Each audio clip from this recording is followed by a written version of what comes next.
사랑하는 여러분, 서로 사랑합시다. 사랑은 하나님에게서 난 것입니다.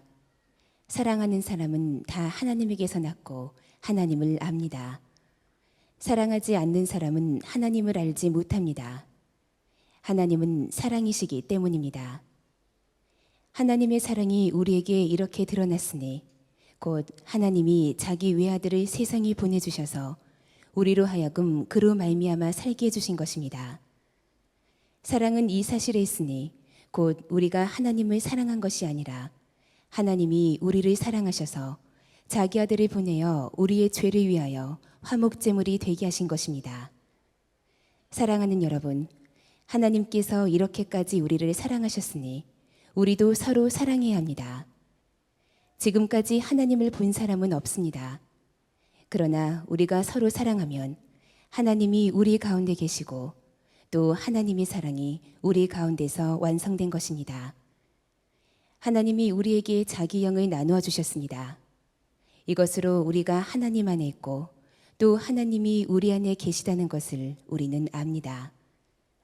우리는 아버지께서 아들을 세상의 구주로 보내신 것을 보았고 또 그것을 증언합니다. 누구든지 예수를 하나님의 아들로 시인하면 하나님이 그 사람 안에 계시고 그 사람은 하나님 안에 있습니다. 우리는 하나님이 우리에게 베푸시는 사랑을 알았고 또 믿었습니다.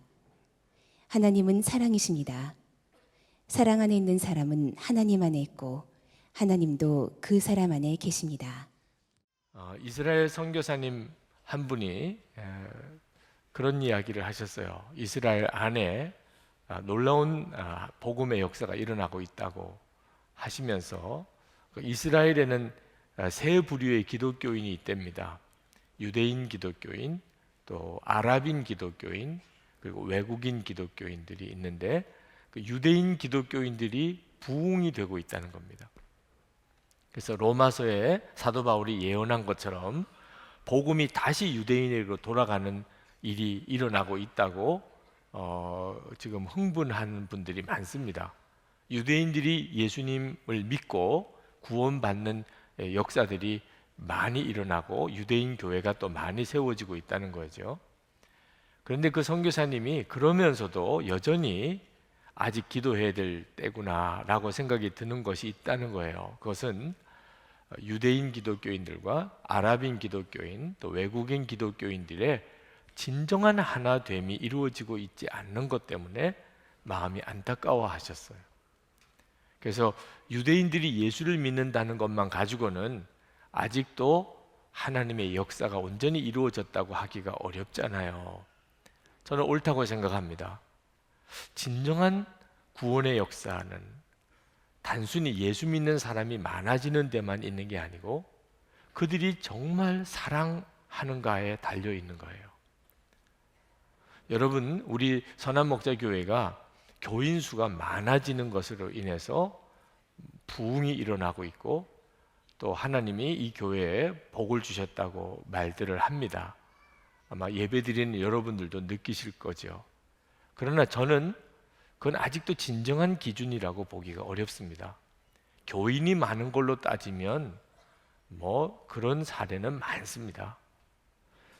정말 하나님의 역사구나, 이 교회가 정말 주님이 함께 하시는 예수님의 교회구나 하는 증거는 사랑의 역사입니다. 사랑하는구나. 선한목자교회가 사랑으로 소문난 교회가 되면 그러면 이제 정말 진짜 부흥이 일어난 거죠. 여러분 개인도 마찬가지입니다. 여러분이 사랑으로 소문났는지 그러면 여러분이 정말 예수를 믿은 겁니다. 그러나 여러분이 사랑으로 소문나지 않았다면, 짜증으로 소문났다면 그러면 아직도 여러분은 예수 믿었다고 장담하기 어렵습니다. 오늘 요한 사도가 사랑하는 여러분, 우리가 서로 사랑합시다 7절 말씀에 그렇게 말씀을 시작하시는데 아마 이 말씀을 여러분이 다 들으실 때 마음이 푸근하고 그리고 너무나 좋은 말씀이라고 느끼실 겁니다. 사랑하자는데 말이죠. 사랑하자는 말씀처럼 듣기 좋은 말씀이 어디 있어요? 그러나 8절 말씀에 내려가면 마음이 부담이 옵니다. 그냥 좋기만 한 말씀이 아니에요. 사랑하지 않는 사람은 하나님을 알지 못합니다. 하나님은 사랑이시기 때문입니다. 이 말씀은 우리가 사랑합시다는 것과 조금 다른 뉘앙스예요. 사랑하지 않는 사람은 하나님을 알지 못합니다. 구원받은 사람이 아니라는 뜻이죠. 여러분 중에 내가 사랑하지 못하고 있는데 라고 생각되는 분에게는 탁 숨이 막힐 만한 말씀이기도 합니다. 그리고 12절로 내려가면 더 숨이 막힙니다. 12절. 우리가 서로 사랑하면 하나님이 우리의 가운데 계시고 또 하나님의 사랑이 우리 가운데서 완성된 것입니다. 하나님의 사랑이 우리 가운데서 완성되었다는 말은 우리가 사랑을 해도 하나님처럼 사랑한다는 말씀입니다. 사람의 사랑으로도 사랑하면 사랑이죠. 그죠? 그러나 요한 사도가 말씀하는 사랑은 하나님처럼 사랑하는 거예요. 하나님의 사랑이 완성되었다는 말은 하나님이 우리 그리스도인들에게 하나님의 사랑을 부어주셨습니다. 모든 사람들이지만 믿는 사람은 예수 믿는 사람이니까. 그러나 그건 아직도 하나님의 사랑의 완성이 아닙니다. 하나님의 사랑의 완성은 우리도 그 하나님처럼 다른 사람을 사랑하게 될 때, 우리 예수 믿는 사람들이 하나님처럼 다른 사람을 사랑하게 될 때 비로소 하나님의 사랑이 완성되었다는 거예요. 그렇게 할 수 있을까요? 아니, 사람의 사랑으로 사랑하는 것도 쉬운 일이 아닌데 하나님처럼 사랑할 수 있을까요? 그래서 오늘 말씀이 의외로 어려운 말씀처럼 들립니다. 말씀이 우리를 굉장히 부담스럽게 하는 말씀이에요. 그러나 요한 사도가 이 말씀을 하려는 의도는 우리를 힘들게 하고 부담스럽게 하려는 것, 하나님처럼 사랑하세요 라고 우리에게 명령하시는 것이 아닙니다. 요한 사도가 말씀하려는 핵심의 의도는 예수를 믿으면 누구나 다 하나님처럼 사랑하게 된다는 것을 말씀하려는 겁니다. 혹시 여러분 중에 하나님처럼 사랑하지 못하고 계신 분들은 오늘 수지 맞은 날입니다. 여러분들을 하나님께서 하나님처럼 사랑하게 하셔서 하나님의 사랑을 완성시키신다는 겁니다.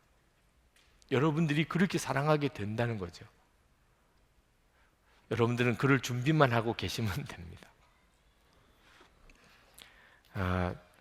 여러분, 사랑하라는 것은 명령으로 되는 일이 아닙니다. 사랑하라고 그래서 사랑이 되는 게 아닙니다. 사랑해야지 결심한다고 해서 사랑이 되는 것도 아닙니다.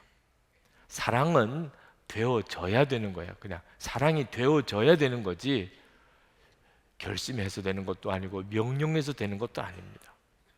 그래서 요한 사도는 사랑을 하나님이라고, 하나님이 사랑이시라고 그렇게 말씀하고 있는 거예요. 사랑은 하나님이 우리 가운데서 역사하셔야 되는 일입니다. 이것을 사랑의 부흥이라고 그렇게 표현하는 겁니다. 여러분, 하나님처럼 사랑하게 되는 것은 사랑의 부흥이 내 속에 일어나는 거예요. 그래서 여러분은 전혀 사랑할 수 없는 사람인데 사랑을 하게 되는 겁니다. 1907년에 우리 한국에 대부흥이 일어났을 때 그때 한국 교회 안에 사랑의 부흥이 같이 일어났습니다. 그때 당시에 이 두 집 살림 하던 남자들이 많았어요. 교인들 중에도 그랬습니다. 그런데 대부흥이 일어나면서 이 두 집 살림 하던 남자들이 자기 생활을 정리하고 본 부인에게로 돌아가서 본 부인과 화합하는 일이 도처에서 일어났습니다. 그 선교사님들이 그런 일을 보고 미국 교회에도 이런 일이 일어나면 좋겠다. 하도 이혼하는 일이 많아지고 이런 당시의 미국 교회의 풍조 때문에 이런 조선에서 일어나는 이런 부흥이 미국에서 일어났으면 좋겠다고 그들이 썼을 정도입니다.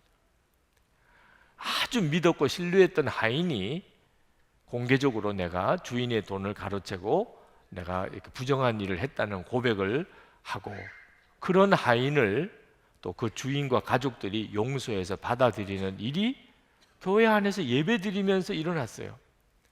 시어머니가 며느리 구박했던 거, 며느리가 시어머니 미워했던 거 고백하고 회개하는 일이 일어났습니다.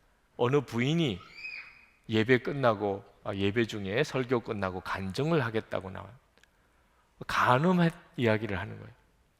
선교사님이 얼마나 마음이 졸였는지 그 남편이 그 자리에 있었어요.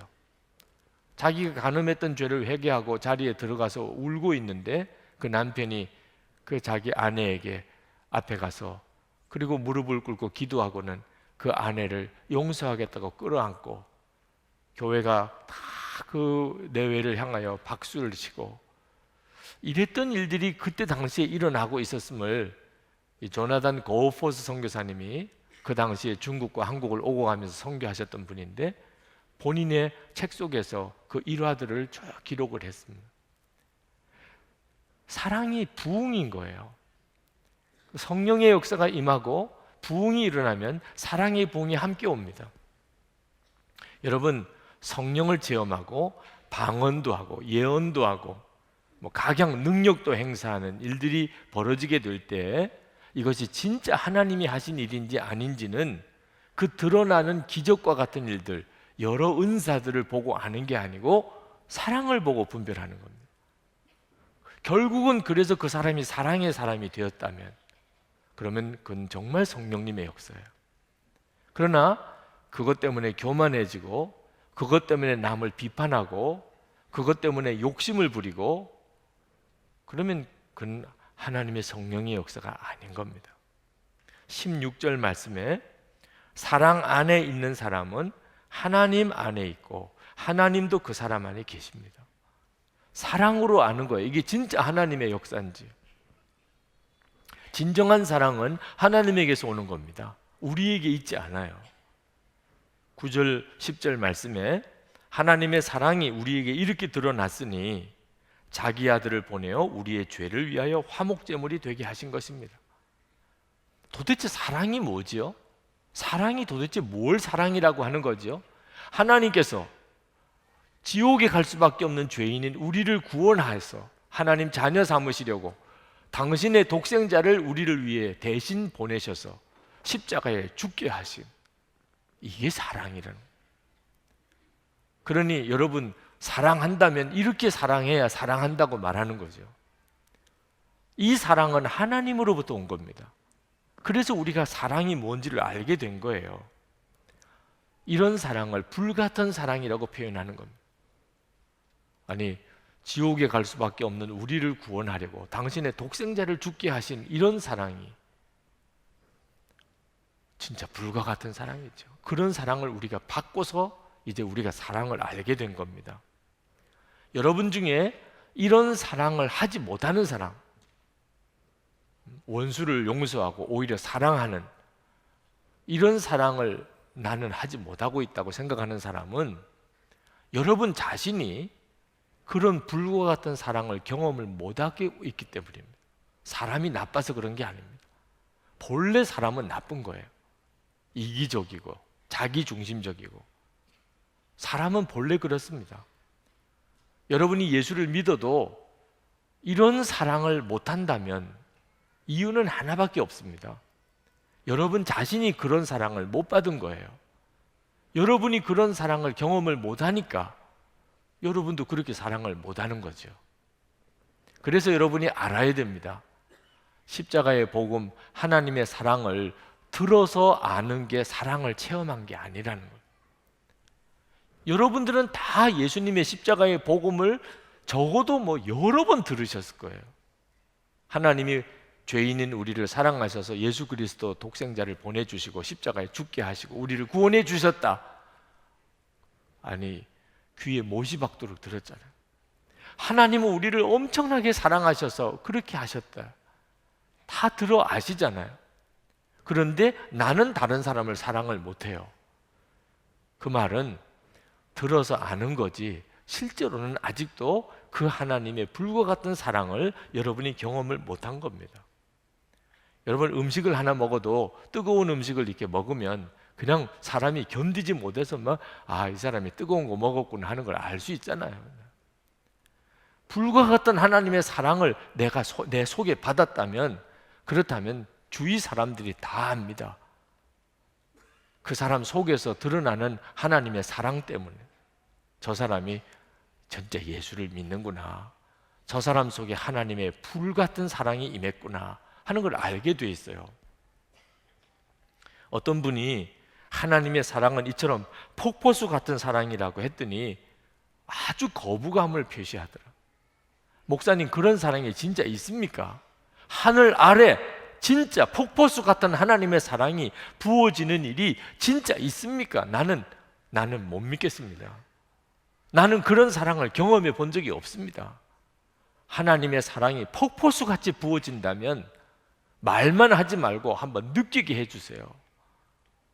하나님의 사랑을 못 믿겠다고 그런 분을 보았어요. 교회 다니면서도. 왜 나에게만은 왜 그런 사랑을 하나님이 보여주시지 않으시냐? 여러분들은 하나님께서 폭포수같이 우리에게 사랑을 부어주신다는 사실을 믿으십니까? 대부분은요, 그 사람처럼 노골적으로 못 믿겠다고 말을 안 해요. 착하니까. 네. 그런데 은근히 안 믿어요. 참 기가 막힌 일이에요. 나는 하나님의 사랑, 폭포수 같은 하나님의 사랑, 나는 믿어지지 않습니다, 이렇게 말은 안 하지만 얼굴이 말을 해요. 얼굴이. 진짜 하나님의 사랑을 받은 사람은 얼굴이 그런 얼굴이 아니라, 뜨거운 거 하나만 먹어도 그냥 사람이 호들갑을 떨고, 그런데 불과 같은 하나님의 사랑이 속에 들어와 있으면 그럴 수가 없는 거거든요. 안타까운 거죠. 많은 그리스도인들이 하나님의 사랑을 실제로는 안 믿습니다. 이유는 하나예요. 본인이 그런 사랑을 경험을 못하는 거예요. 그러니 뭐 다른 사람을 사랑 못하는 건 당연한 일이죠. 내가 누리지를 못하고 있는데 어떻게 다른 사람을 사랑합니까? 왜 이렇지요? 하나님께서 계속 우리 가운데 하나님의 사랑을 부으시고 계신데 왜 전혀 그걸 느끼지도 못하고 누리지도 못하는 거지요? 이미 하나님은 불같은 사랑을 주셨는데 왜 계속 앞으로 주실 것만 기다리고 있는 거지요? 하나님의 말씀을 안 믿어서 그런 거예요. 하나님의 말씀 자체를 믿음으로 받아들이지 않으니까. 오늘 요한 사도가 하나님은 사랑이시라고 말씀합니다. 이 하나님은 사랑이시라고 말씀하는 게 무슨 뜻이죠? 하나님은 사랑이시라는 말은 하나님이 우리를 사랑하실 때 우리가 사랑스럽게 해서 사랑하는 게 아니고 하나님 자신이 사랑이시니까 우리를 사랑하신다. 그러니까 우리가 어떤 사람이든지 상관없이 하나님은 우리를 사랑하신다. 그러니 지옥에 갈 수밖에 없는 우리들을 하나님이 사랑하셔서 독생자를 주신 거예요. 왜? 하나님이 사랑이시니까. 그런데 우리는 살기를 늘 사랑받을 만하니까 사랑하고 사랑스러우니까 사랑하고 그렇게 살았기 때문에 하나님이 나를 사랑하신다는 게 좀처럼 안 믿어지는 거예요. 안 받아들여지는 거예요. 하나님이 사랑을 안 하신 게 아닙니다. 내가 안 받아들여지는 거예요. 사랑스럽다고 느끼지를 않으니까 자신이. 저도 오랫동안 하나님도 사랑스러운 사람을 사랑하실 거라는 생각에 이렇게 묶여 있었어요. 당연히 그럴 거 아니겠어요? 사랑스러운 사람을 사랑하실 거다. 저는 하나님께서 저를 사랑해 줬으면 좋겠다. 그래서 정말 착하게 살고 열심히 공부하고 그리고 교회 봉사 열심히 하고 그러면 하나님이 나를 사랑하시겠지. 이만큼 하면 사랑하실까? 그런데 그렇게 신앙생활 하면서 심령은 더 황폐해지고 진정한 기쁨 모르겠고 하나님의 사랑은 도무지 더 오리무중이에요. 점점 저 자신은 더 사랑받을 수 없는 존재라는 것만 드러나는 거죠. 그러다가 어느 새벽기도 끝나고 기도하는데 하나님께서 저에게 환상과 같이 주님의 십자가를 바라보는 눈을 열어주셨어요. 그날 새벽에 그냥 주님의 십자가 앞에만 서 있었던 겁니다. 주님이 십자가에 달려 계신 모습. 처음에는 그 주님으로 인해서 너무너무 애통하고 나중에는 나를 위해서 애통하고 그렇게 울기만 했어요. 주님의 십자가가 눈앞에 그냥 그대로 드러나는 것. 근데 그렇게 울었던 그날이 지나고 난 다음에 제 마음에 믿음이 달라져 버렸어요. 하나님은 나를 사랑하신다. 내가 사랑받을 만하기 때문이 아니고 하나님은 나를 사랑하기로 작정하셨어. 그냥 하나님은 그냥 나를 사랑하기로 작정하셨다. 그래서 나를 사랑하시는 거예요. 내가 사랑받을 만하지 못해도 하나님은 나를 사랑하기로 작정하여 당신의 아들 예수 그리스도를 십자가에 죽게 하셨습니다. 이제는 하나님은 나를 사랑하시는구나. 그게 마음으로 믿어지는 거예요. 그건 놀라운 일이었어요. 하나님은 또 한 번 저에게 하나님의 사랑에 대한 확증을 깨닫게 하셨는데, 제가 설교의 열등감 때문에 참 좀처럼 회복되지 못했을 때 하나님이 고린도전서 1장 27절에서 29절 말씀을 저에게 읽게 하시는 거예요. 거기에 하나님은 약한 자, 미련한 자, 없는 것, 천한 것, 멸시받는 것을 하나님이 일부러 택하셔서 유능한 자, 지혜로운 자를 부끄럽게 하려 하신다. 그런 말씀이 나옵니다. 그 말씀이 처음에는 안 믿어져요. 하나님이 어째서 일부러 약한 자, 미련한 자, 없는 것, 천한 것, 멸시받는 것을 왜 택하여 쓰세요? 좀 능력 있고 실력 있고 유능하고 잘난 사람을 택하면 더 크게 쓰실 수 있을 거 아니겠어요? 안 믿어지니까 말씀의 은혜가 안 되는 거예요. 3일 동안을 그 말씀을 붙잡고 씨름하다가 이 말씀은 내가 믿음으로 받아들여야지 이해하고 믿어지는 게 아니구나. 그래서 그 고린도전서 1장 27절부터 말씀을 그냥 가슴에 끌어안고 그리고는 무릎 꿇고 하나님께 고백했어요. 하나님 믿겠습니다. 근데 그 고백을 하고 그렇게 그냥 눈물이 터져 나온 통곡을 했어요. 그렇게 울었어요. 왜 그렇게 우는지도 모를 만큼 그렇게 울었어요. 제 마음속에 끊임없이 열등감을 가지고 또 교만한 마음을 가지고 남하고 비교하고 하던 그게 꺾어져 버린 거죠. 평생 짐을 지고 사는 겁니다. 남하고 비교하고 열등감 때문에. 왜? 남보다 뛰어나야 되고 남보다 잘나야 되고 남보다 실력이 있어야 쓰임 받는다는 생각이 나를 꽉 사로잡고 있었다. 하나님은 약한 자, 미련한 자, 없는 것, 천한 것, 멸시받는 것을 택하신다.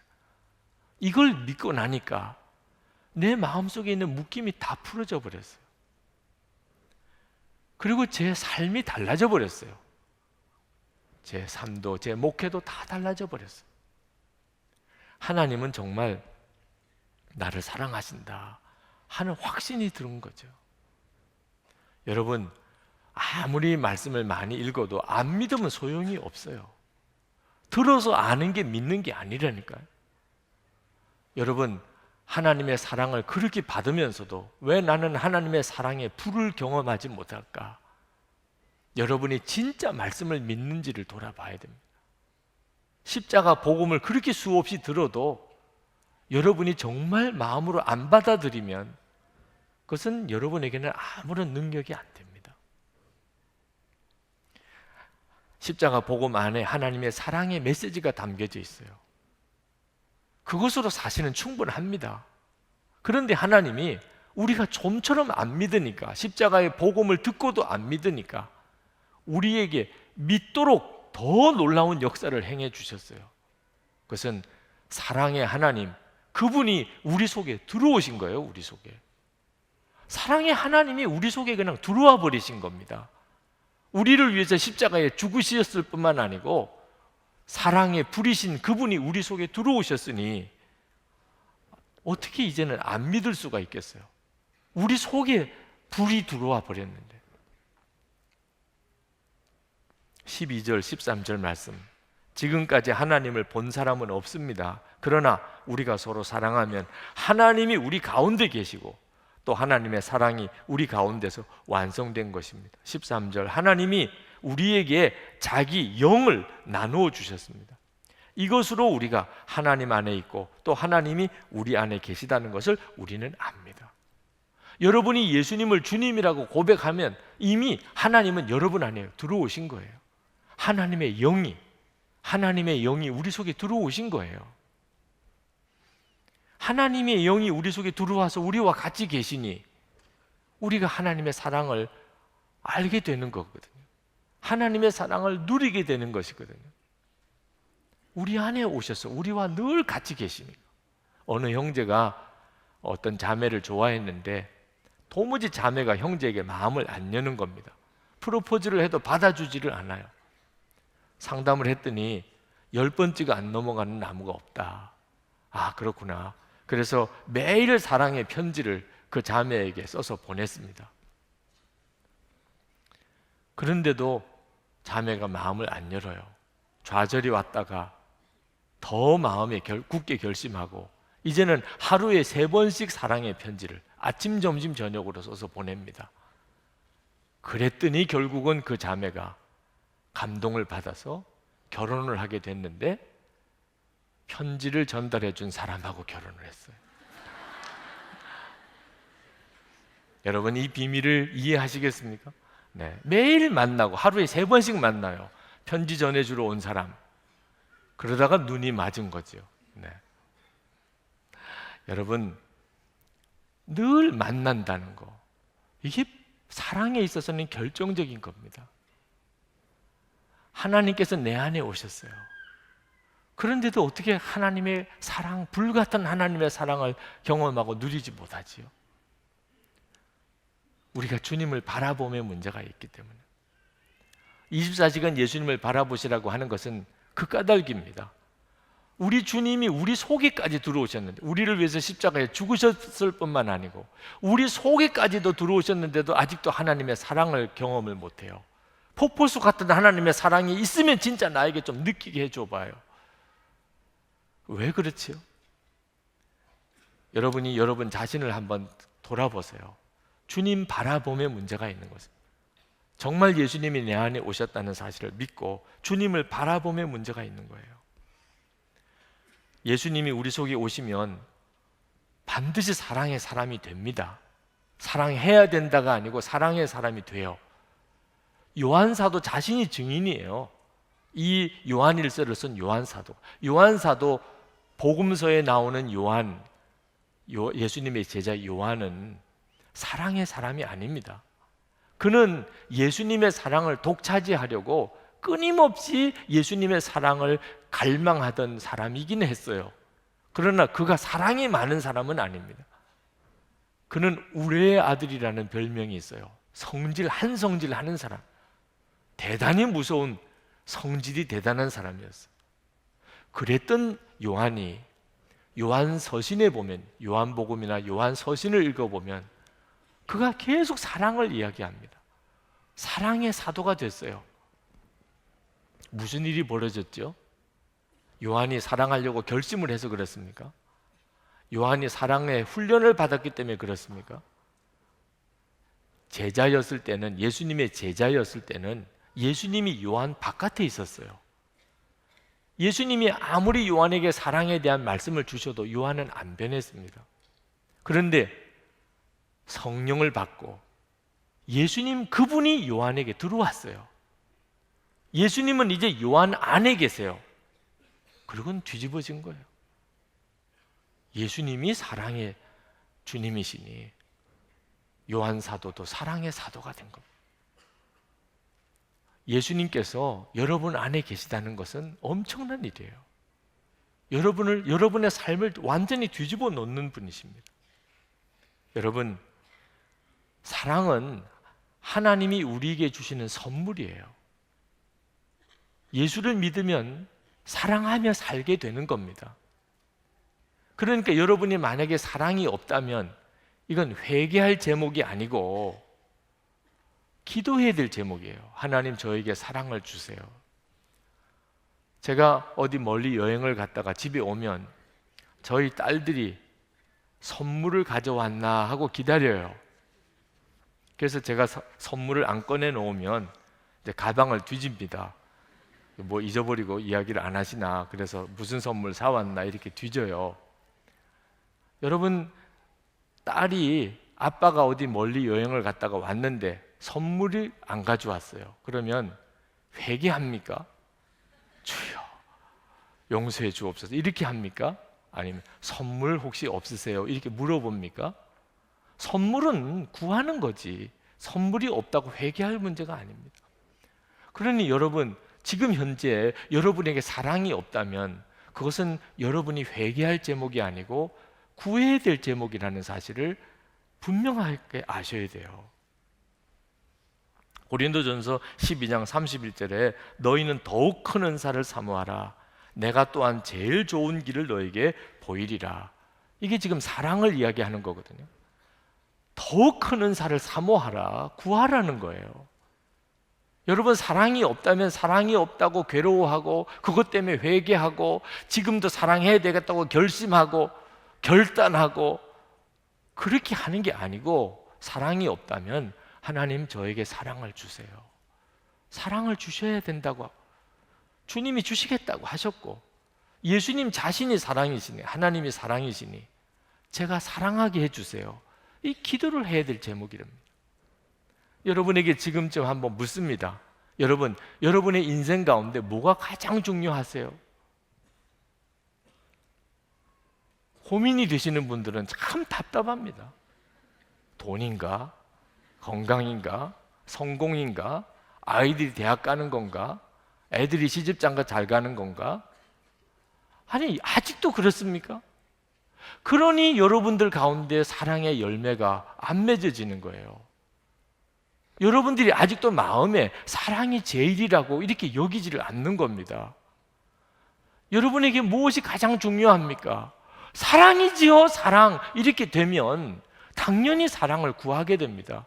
여러분, 기도 안 해보셨어요? 돈 달라고도 해봤잖아. 하는 일 잘 되게 해달라고도 기도했잖아. 아이들이 바로 마음 잡게 해달라고 기도도 했잖아요. 건강 달라고도 구했잖아요. 별의별 기도 제목을 다 기도했잖아요. 사랑 달라고 기도했습니까? 사랑 달라고 기도해 본 적이 있습니까? 얼마나 되셨습니까? 최근에 사랑을 달라고 기도한 적이 얼마나 되십니까? 우리가 사랑하지 못해서 회개해야 될 게 혹 있다면 사랑을 기도하지 않은 거, 왜? 그게 가장 중요하다고 여기지 못하고 돈은 중요하고 성공도 해야 되겠고 건강도 필요하고 자녀들도 잘 됐으면 좋겠고, 그런데 아직도 내게 있어서 가장 중요한 건 사랑이야, 이렇게 깨닫고 구하지 않은 것은 회개해야 돼요. 사랑 중요하다고 내가 여기지를 않으니까 사랑의 불이신 주님이 내 속에 들어오셔도 역사를 못 해주시고 나는 불이 내 속에 들어왔는지도 느끼지도 못하는 거예요. 오늘 이 시간에 여러분 진짜 한번 믿으시고 한번 해보세요. 사랑이 제일이고 내게 가장 필요한 건 사랑이고, 사랑이 있으면 전부 다 있는 거고, 사랑이 없으면 아무것도 다 없는 거나 마찬가지다. 여러분이 정말 그렇게 생각하고 주님 저에게 사랑을 주세요, 정말 사랑을 달라고 기도하면 사랑은 주님이 주시는 것이고 사랑은 주님의 역사인 것입니다. 김홍서 판사님이라고 그분이 쓰신 글을 읽었는데, 이혼하겠다고 젊은 부부가 와서 이혼 조정 이제 재판을 하는데 재산 문제, 아이 양육 문제, 뭐 도무지 합의가 잘 안 돼서 이 조정도 잘 안 되고 힘들어서 물어봤대요. 아이 하나가 있는데 이 아이를 누가 기를 거냐고. 남편도 선뜻 대답을 안 하고 아내도 선뜻 대답을 안 해. 그래서 할 수 없이 그 아이에게 물었대. 너는 누구와 같이 살고 싶니? 그랬더니 이 아이가 그냥 눈물을 줄줄 흘리면서 한 손에는 아빠 손을 잡고 한 손에는 엄마 손을 잡고 엄마 아빠랑 같이 살고 싶다. 그러니 이 재판 분위기가 도무지 그 일로 인해 가지고 어떻게 더 진행하기가 어려워졌어요. 판사가 이혼을 결정하기도. 그래서 하도 딱해서 그 이혼하겠다는 두 사람에게 성경책을 한 권씩 사다 주면서 한 달만 한번 지나고 난 다음에 결정합시다. 여기 고린도전서에 보면 고린도전서 13장이 있는데 이 13장을 하루에 아침, 점심, 저녁 밥 먹잖아. 그러니 요 한 장씩 꼭 읽으시라. 하루에 3번만. 그러면 한 달이면 한 100번을 읽을 테니까 그 다음에 가서 그 다음에 결정하자. 한 달 지나서 이혼 취소. 두뇌가 다 이혼 취소하게. 여러분, 이혼 안 하면 안 된다고 하던 사람이 한 달 동안에 무슨 일이 벌어진 거죠? 사랑은 주님이 주시는 거예요. 하나님이 역사하셔야 되는 일입니다. 우리가 하나님께 역사하시도록 우리를 내어드리면 반드시 주님은 역사하신대요. 사랑이 제일이다. 주님이 나에게 사랑을 부어주셔야 사랑하는 거다. 여러분이 정말 믿으면 그렇게 역사하신다니까. 여러분이 사랑하지 못하면 하나님은 여러분의 삶에 아무것도 역사를 못 하세요. 어느 목사님이 새벽기도 끝나고 집에 왔더니 집이 그냥 설거지도 안 돼 있고 그냥 어질러져 있는 채로 난장판인데 사모님은 어디로 갔는지 보이지도 않아. 사모님에 대해서 얼마나 화가 났는지 어떻게 집을 이렇게 하고 있나. 그랬더니 얼마 뒤에 사모님이 들어오시더래. 막 다짜고짜 화를 내고 당신이 정신이 있는 거야 없는 거야 어떻게 집안을 이렇게 하고. 사모님께서 하도 목사님이 화를 내시니까 가만히 계시다가 조용히 이야기했어요. 당신은 오늘 딸 누구가 오늘 소풍 가는 날인 걸 아시냐? 새벽기도 끝나고 와서 애 도시락 싸주고 그리고 애 챙겨 입히고 그리고 소풍 가는 것까지 데려다주고 이렇게 오고 그리고 기도회가 있어서 갔다가 집안 정리를 그만 못하고 기도회 인도는 또 해야 되겠게 갔다 왔는데 어떻게 이렇게 소리를 지르고 그러시냐. 목사님이 못쓰게 해주셨어요. 딸 소풍 가는 것도 모르고 사모님만 그렇게 했습니다. 그러나 여기서 물러서면 안 되잖아요. 목사님 그래도 그렇지 그러면서 막 소리를 지르면서 온 집안이 그냥 떠나가라고 그렇게 더 미안하니까 막 소리로 그냥 그렇게 제압하려고 했더니 바깥에서 집사님이 똑똑똑 문을 두드리더래. 왜 그러시냐고 사모님이 나가보니까 몸이 너무 아파서 목사님 안수기도 받으려고 사택까지 왔다는 거예요. 목사님이 그냥 가슴이 철렁 내려앉는데 내가 조금 전에 이렇게 벼락같이 소리를 지르고 지금 가서 그 사람 집사님 머리에 안수해서 주님이 들어주시겠나. 그리고 또 그렇게 안수하면 아내는 또 뭐라고 그러겠네. 옆에서 도무지 그냥 마음이 안 잡히고 기도하러 나갈 수도 없고 그렇다고 또 안 할 수도 없고 주여 용서해 주소서 내가 또 성질을 부리고 혈기를 부린 거 용서해 달라고 그렇게 기도하고 겨우 이제 마음을 가라앉히고 나갔더니 집사님은 벌써 가버렸어요. 그래서 또 옷 챙겨 입고 사모님 손 붙잡고 그 집사님 집에 신방을 가셨노라고. 여러분 목사만 그런가요? 사랑하지 못하면 하나님의 일은 포기해야 됩니다. 하나님이 역사하실 것은 포기해야 돼요. 그렇게 중요해요. 월남전 참전했다가 귀국한 어느 장교가 아내를 만날 걸 생각하니까 그렇게 좋더래요. 부산항에서 만나기로 약속을 하고 배를 타고 이제 부산항에 들어가는데 아내 만날 생각을 하니까 가슴이 설레고 그런데 부산항에 가까워지면서 난감해졌어요. 얼마나 많은 사람들이 항구에 나와서 기다리는지 저 중에서 어떻게 아내를 찾을까? 아내와 약속을 했는데 손수건을 흔들기로 했거든. 그런데 다 흔들어 다 손수건을. 그러니 이 많은 사람 중에 다 손수건 흔들고 있는데 아내를 어떻게 만나나. 그런데 배가 항구에 가까워 다가오는데 그 많은 사람들 중에 아내가 보이더라는 거예요. 아내가 손수건 흔들고 있는 아내가 보이더래요. 사랑하는 사람은 그렇게 되는 거예요. 오늘 하나님께서도 여기 2,000명 가까운 여러분들을 보시겠죠. 하나님의 눈에는 아마 어떤 사람이 유난히 뜨일 거예요. 누굴까요? 사랑의 통로가 되는 사람, 정말 하나님의 사랑을 완성시키는 사람, 하나님의 불같은 사랑을 받고 그 하나님처럼 사랑하는 사람, 이 사람이야 진짜 주님의 눈에 뜨이는 사람이죠. 어느 자매를 만났는데 갑자기 주님이 제 마음에 내가 가장 기뻐하는 사람이라는 거예요. 근데 너무 충격을 받은 것이 그 자매의 외양이나 형편은 주님이 그렇게 기뻐할 만한 그런 사람이라고 느껴지지가 않은 겁니다. 교인들 중에도 아마 다 그럴 거예요. 지금 현재 우리 교회에 나오시는 분이에요. 제가 그 자매의 이야기를 들었습니다. 하도 궁금해서. 그랬더니 그 자매가 쭉 이야기를 해요.